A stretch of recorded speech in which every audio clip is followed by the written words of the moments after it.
Hello my dear students, welcome to your master chem channel. कैसे हैं प्यारे बच्चों? Very good. तो आज मैं Amla Shankar Yadav master chem channel की तरफ से एल्डिहाइड, कीटोन और कार्बोक्सिलिक एसिड चैप्टर से वीडियो लेकर आया हूं प्यारे बच्चों। आज के वीडियो में मेरा डिस्कशन होगा विशेष रूप से अल्फा हाइलोजिनेशन। एल्डिहाइड और कीटोन में जो अल्फा कार्बन है, यानी फंक्शनल ग्रुप के बाद जो कार्बन आता है उसे अल्फा कार्बन कहते हैं। फंक्शनल ग्रुप के बाद जो कार्बन आता है उसको अल्फा कार्बन कहते हैं। अब अल्फा कार्बन से जितने हाइड्रोजन अटैच होंगे उनको अल्फा हाइड्रोजन कहते हैं। अब हाइलोजिनेशन होगा प्यारे बच्चों। जब हाइलोजिनेशन होगा तो अल्फा कार्बन से हाइड्रोजन रिप्लेस होगा और हाइड्रोजन वहां ऐड होगा। हाँ, फॉर्मेल्डिहाइड हाइलोजिनेशन नहीं देता क्योंकि फॉर्मेल्डिहाइड में अल्फा हाइड्रोजन नहीं है, न अल्फा कार्बन है। फॉर्मेल्डिहाइड का फार्मूला HCHO है। तो ध्यान दीजिए, फॉर्मेल्डिहाइड, अब आप पूछेंगे क्यों नहीं देता, तो मैंने बता दिया ना कि अल्फा हाइड्रोजन उसमें नहीं होता। अल्फा हाइड्रोजन क्यों नहीं होता? क्योंकि अल्फा कार्बन नहीं है, तो इसलिए एल्डिहाइड अल्फा हाइलोजिनेशन नहीं देता जो है। तो और देखते हैं विशेष तरह से। हाँ तो प्यारे बच्चों, ये क्लास 12 लेक्चर नंबर 29 है। 29 lecture number, chapter aldehyde, ketone, carboxylic acid है। इससे मेरा जो टॉपिक चल रहा है halogenation of aldehydes and ketones, aldehyde ketone का हाइलोजिनेशन। तो प्यारे बच्चों, कॉपी कलम लेके बैठ जाइए, पॉइंट वाइज आप नोट करिए। Point number 1, aldehydes and ketones containing alpha hydrogen atoms undergo halogenation. यानी ऐसे एल्डिहाइड, ऐसे कीटोन जिसमें अल्फा कार्बन है, अल्फा कार्बन से अटैच हाइड्रोजन है, यानी अल्फा हाइड्रोजन एटम है, तो उनका हाइलोजिनेशन हो जाता है। कैसे होता है भाई? When treated with halogens in presence of acid or base, however in the presence of base polyhalogenation occurs as in haloform reaction, but in presence of acid the reaction can be stopped at the monohalogenation stage by using 1 mole of the halogen। तो प्यारे बच्चों, अगर base है, base के presence में halogenation कराया जाता है तो कई हाइलोजन अटैच हो जाते हैं, यानी पॉली हाइलोजिनेशन होता है। लेकिन एसिड के प्रेजेंस में हाइलोजिनेशन कराते हैं तो केवल एक हाइड्रोजन अटैच होता है, मोनो हाइलोजिनेशन तक। तो देखिए कैसे होता है प्यारे बच्चों। ये CH3CHO है। अब देखिए, ये CHO फंक्शनल ग्रुप है। CHO फंक्शनल ग्रुप है। CHO के बाद जो कार्बन है ये अल्फा कार्बन है। ध्यान दीजिए, अल्फा कार्बन है। अब इस अल्फा कार्बन से अटैच हाइड्रोजन 3 है। तो कितने अल्फा हाइड्रोजन है प्यारे बच्चों? 3 अल्फा हाइड्रोजन है ना। अब ये Cl2 है, ये एसिड है। एसिड है तो आप समझ सकते हैं केवल एक हाइड्रोजन अटैच होगा, मोनो हाइलोजिनेशन होगा। CH3COOH एस्टिक एसिड है।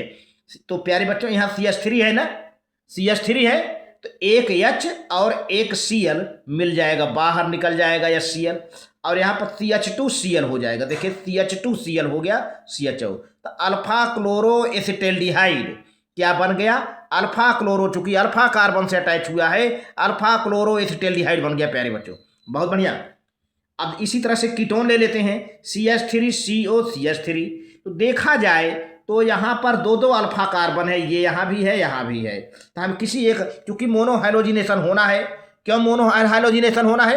क्योंकि एसिड है मात्र। अब मैंने पहले बता दिया कि एसिड के प्रेजेंस में मोनो हाइलोजिनेशन होगा, बेस के प्रेजेंस में पॉली हाइलोजिनेशन होगा। तो यहाँ एसिड है प्यारे बच्चों। तो देखो यहाँ अल्फा कार्बन के पास 3 हाइड्रोजन है, तो ठीक है, 3 हाइड्रोजन में से एक हाइड्रोजन अब एक Br मिलकर HBr बना लेंगे।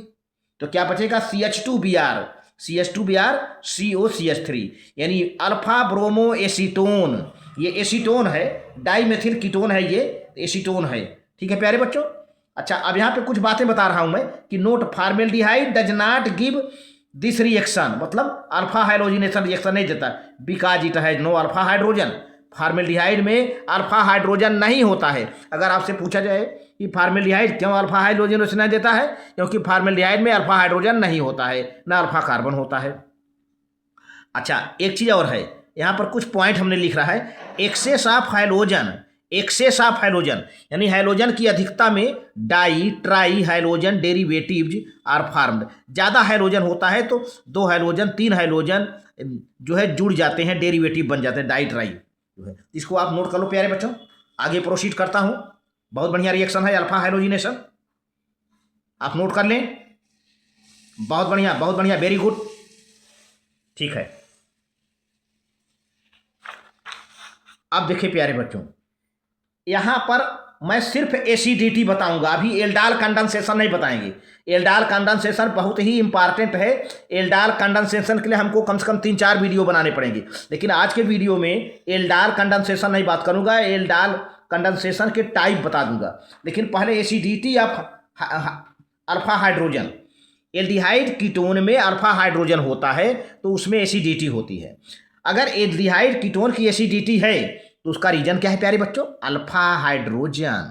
ध्यान दीजिए, अगर एल्डिहाइड और कीटोन की एसिडिटी है तो उसका रीजन क्या है? Alpha hydrogen, presence of alpha hydrogen.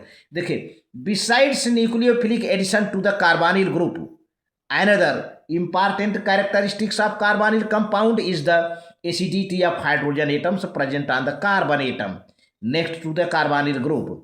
देखिए, न्यूक्लियोफिलिक एडिशन के अलावा कार्बनिक ग्रुप में न्यूक्लियोफाइल जो अटैच होता है कार्बन प्लस पर, उसके अलावा कार्बनिल ग्रुप जो है अनदर इंपॉर्टेंट रिएक्शन देता है। Carbonyl compound is the acidity of hydrogen atom present on the carbon atom next to the carbonyl group and this carbon is called alpha carbon. और उस carbon को अल्फा कार्बन, अभी दिखाते हैं, उस carbon को अल्फा कार्बन कहते हैं। कार्बनिल ग्रुप से, कार्बनिल ग्रुप, कार्बनिल माने क्या? कार्बन डबल बॉन्ड ऑक्सीजन से जो हाइड्रोजन अटैच होगा, that hydrogen is called alpha hydrogen. Carbonyl group का जो एडजेसेंट कार्बन होगा, उस कार्बन से जो हाइड्रोजन होगा, alpha hydrogen. And the acidity of alpha hydrogen can be explained as follows। Alpha hydrogen की एसिडिटी, अल्फा हाइड्रोजन से जो एसिडिटी क्रिएट होती है उसको हम कैसे एक्सप्लेन करते हैं प्यारे बच्चों? Point number A, due two electron withdrawing inductive effect minus I effect. तो प्यारे बच्चों, हाइड्रोजन क्या है? इलेक्ट्रोनिगेटिव है। जब इलेक्ट्रोनिगेटिव है तो अपनी और इलेक्ट्रॉन को खींचेगा, जब अपनी और इलेक्ट्रॉन को खींचेगा तो माइनस आई इफेक्ट क्रिएट करेगा, मतलब इलेक्ट्रॉन विड्राइंग प्रॉपर्टी है। The carbonyl group it withdraws electron from the adjacent carbon bond and this makes the alpha carbon electron deficient. इस तरह से अल्फा कार्बन को इलेक्ट्रॉन डिफिशियंट बना देता है। Alpha carbon in turn withdraws electron. आप इसको नोट कर लें, जब माइनस आई इफेक्ट होगा तो अल्फा कार्बन से इलेक्ट्रॉन विड्रा हो जाएगा। तो अब अल्फा कार्बन के पास जब इलेक्ट्रॉन की कमी होगी तो बगल वाले कार्बन से इलेक्ट्रॉन विड्रा करेगा। आप इसको नोट कर लें, तो आगे हम दिखाते हैं कैसे होता है। Very good. आप इसमें मेन चीज क्या, कोई भी हाइड्रोजन होगा, क्लोरीन, ब्रोमीन, आयोडीन, वो इलेक्ट्रोनिगेटिव होगा, इलेक्ट्रॉन अपनी ओर खींचेगा। माइनस आई माने इंडक्टिव इफेक्ट शो करेगा, जिससे कार्बन पर जो है इलेक्ट्रॉन की कमी होगी तो बगल वाले कार्बन से इलेक्ट्रॉन विड्रा करेगा। इस तरह से एक चैन सी बन जाएगी पूरे हाइड्रोकार्बन में। तो देखिए,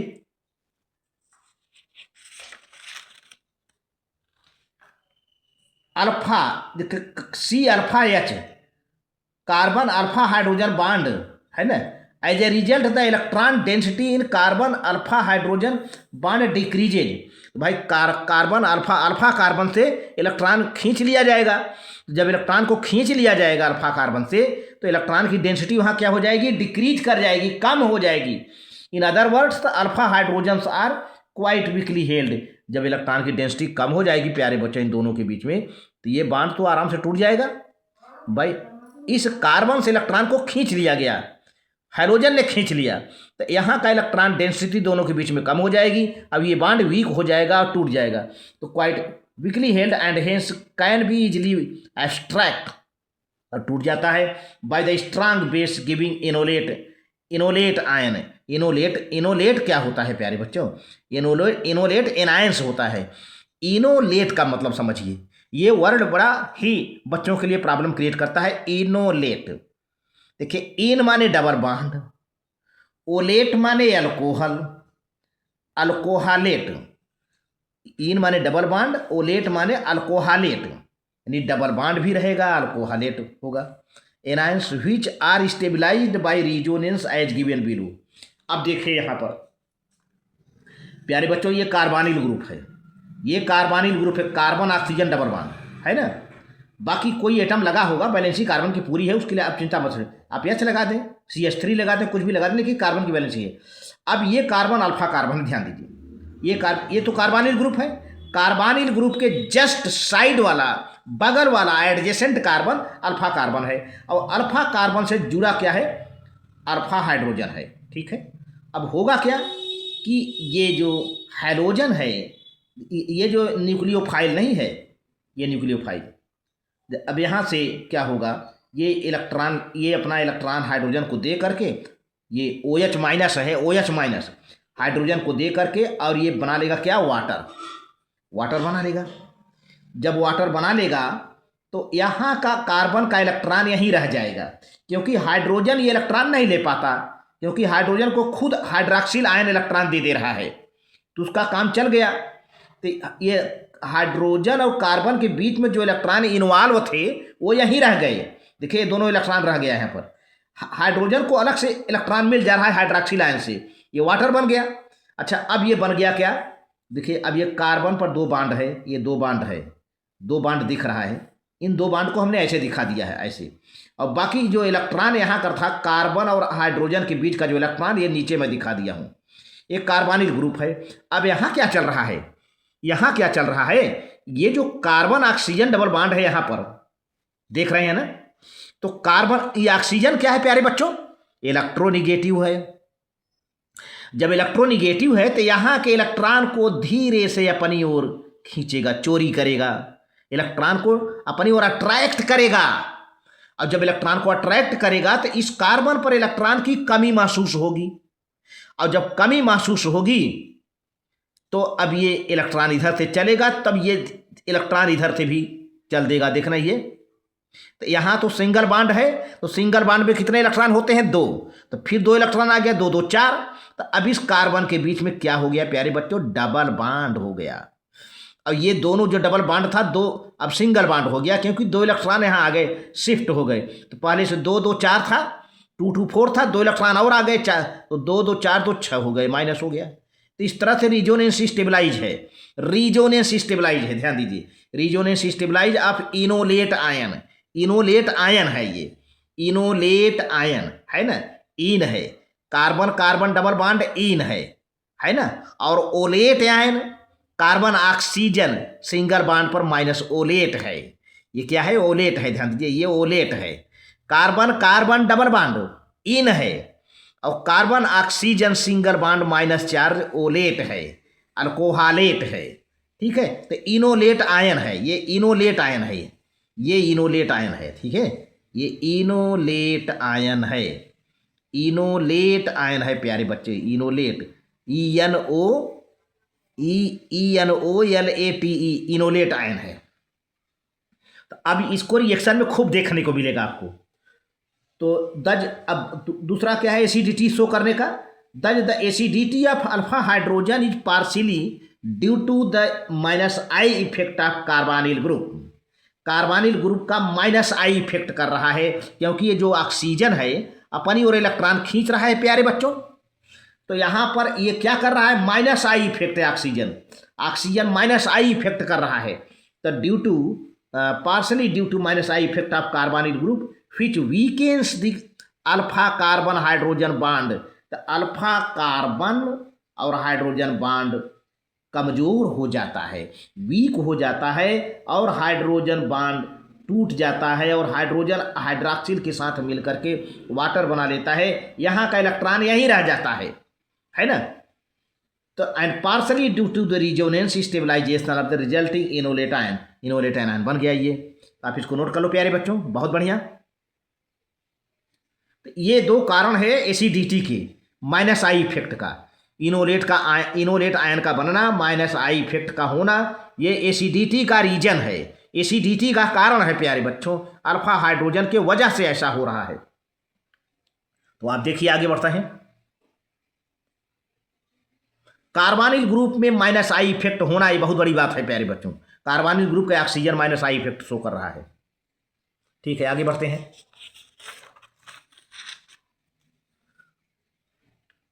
अब प्यारे बच्चों देखिए, यहाँ पर it may be noted here that only alpha hydrogens are acidic. ध्यान दीजिए, केवल अल्फा हाइड्रोजन एसिडिक है। भले चैन में अल्फा, बीटा, गामा, जीटा ढेर सारे कार्बन हैं, ढेर सारे हाइड्रोजन हैं, उनसे नहीं लेना देना है।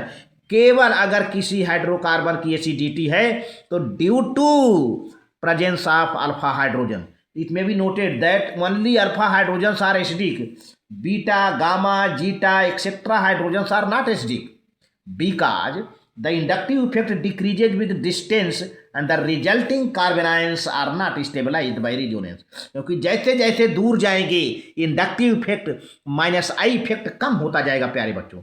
अब देखिए कार्बोनिल ग्रुप कार्बन है, कार्बोनिल ग्रुप कार्बन है, देखिए ये कार्बन डबल बॉन्ड ऑक्सीजन है, ठीक है, ये कार्बोनिल ग्रुप है। अब कार्बोनिल ग्रुप के तुरंत बाद कार्बन क्या कहा जाएगा? Alpha carbon. अब अल्फा कार्बन से अटैच क्या है? ये दो हाइड्रोजन है, ये दोनों हाइड्रोजन क्या है? एसिडिक है। इसके बाद कार्बन क्या होता है? बीटा, इसके बाद गामा, इसके बाद जीटा। तो अब आप देखिए केवल अल्फा को क्या लिखा गया? एसिडिक। अल्फा क्या है? एसिडिक है। बाकी बीटा, गामा, जीटा ये नॉन एसिडिक मैंने लिख दिया हूँ, ये नॉन एसिडिक है क्योंकि यहाँ पर माइनस आई इफेक्ट बिल्कुल कम है, इसलिए ये एसिडिटी नहीं बताते। केवल अल्फा हाइड्रोजन ही एसिडिटी बताता है, जो कि कार्बनिक ग्रुप के तुरंत बाद का कार्बन से लगे अटैच हाइड्रोजन होते हैं, तो नॉन एसिडिक होते हैं। तो प्यारे बच्चों ये रहा अल्फा हाइड्रोजन की एसिडिटी। और थोड़ा सा मैं अगले वीडियो में जो आने वाला है मैं हिंट दे दूंगा, एल्डाल कंडेंसेशन। एल्डाल कंडेंसेशन, जो कि एल्डाल कंडेंसेशन कितने टाइप का होता है उसका नाम आप नोट कर लो, जो कि अगले वीडियो में हम आपसे डिस्कस करेंगे। Reactions due to alpha hydrogen, reactions due to acidity of alpha hydrogens, aldol condensation. अब इसी अल्फा हाइड्रोजन के रीजन से, इसी अल्फा हाइड्रोजन के होने के कारण एल्डाल कंडेंसेशन होता है। एल्डाल कंडेंसेशन होता है मतलब दो मॉलिक्यूल एल्डिहाइड मिल जाते हैं कभी कभी, तो एल्डाल बनता है। एल्ड माने एल्डिहाइड, आल माने अल्कोहल, माने उस मॉलिक्यूल में एल्डिहाइड ग्रुप भी आ जाएगा और अल्कोहलिक ग्रुप भी आ जाएगा। अगर दो मॉलिक्यूल एल्डिहाइड मिल जाते हैं, या अगर दो मॉलिक्यूल कीटोन मिल जाते हैं, या एक मॉलिक्यूल कीटोन एक मॉलिक्यूल एल्डिहाइड मिल जाता है, तो एल्डाल बनता है। एल्डाल का क्या मतलब है? उस एल्डाल में एक एल्डिहाइड ग्रुप होगा और एक जो है ये अल्कोहलिक ग्रुप होगा। एल्ड माने एल्डिहाइड, आल माने अल्कोहलिक, जिसका हम विधिवत डिस्कशन नेक्स्ट वीडियो में करेंगे, अगले वीडियो में। देखिए reaction due to acidity of alpha hydrogens, aldol condensation. The reaction of aldol condensation are 3 types. कितने हैं? Self aldol condensation, cross aldol condensation, जिसको मिक्स्ड एल्डाल कंडेंसेशन भी कहते हैं, cross aldol condensation, intramolecular aldol condensation. इसको हमने देखिए एक रेक्टेंगल में घेर दिया है क्योंकि इसका डिस्कशन अभी हम इस वीडियो में नहीं करने जा रहे हैं, वीडियो लंबा हो जाएगा। इतना बता रहा हूं कि अगर एल्डाल कंडेंसेशन हो रहा है तो due to presence of alpha hydrogen, alpha hydrogen प्यारे बच्चों, अल्फा हाइड्रोजन की वजह से एल्डाल कंडेंसेशन होता है। अब आप कहेंगे कि फॉर्मेल्डिहाइड में एल्डाल कंडेंसेशन नहीं होता है, बिल्कुल नहीं होता है। फॉर्मेल्डिहाइड के बीच में एल्डाल कंडेंसेशन नहीं होगा क्योंकि दोनों फॉर्मेल्डिहाइड में अल्फा हाइड्रोजन नहीं है प्यारे बच्चों। लेकिन अगर एक एस्टेल्डिहाइड हो गया और दूसरा फॉर्मेल्डिहाइड हो गया तब एल्डाल कंडेंसेशन हो जाएगा, क्योंकि फॉर्मेल्डिहाइड में तो अल्फा हाइड्रोजन है ना। तो ये जो कि बहुत ही मज़ेदार टॉपिक है, अगले वीडियो में आने वाला है। तो ये आप देखिए self aldol condensation, cross aldol condensation, जिसको मिक्स्ड एल्डाल का रिएक्शन का नाम तो आप नोट ही कर सकते हैं। तो आपका वीडियो कायदे से कहे यहीं खत्म हो गया। ये मैं इसलिए बढ़ा दिया इतना कि अल्फा हाइड्रोजन ही एल्डाल कंडेंसेशन का कारण बनता है। Alpha hydrogen becomes responsible for the aldol condensation which is 3 types, which reaction is completed in 3 types: self aldal condensation, cross aldal condensation, intramolecular aldal condensation। प्यारे बच्चों तो ठीक है, आप नोट कर लीजिए। वेरी गुड, वेरी गुड प्यारे बच्चों, बहुत बढ़िया, बहुत बढ़िया, ठीक ठीक ठीक, आप नोट कर लें।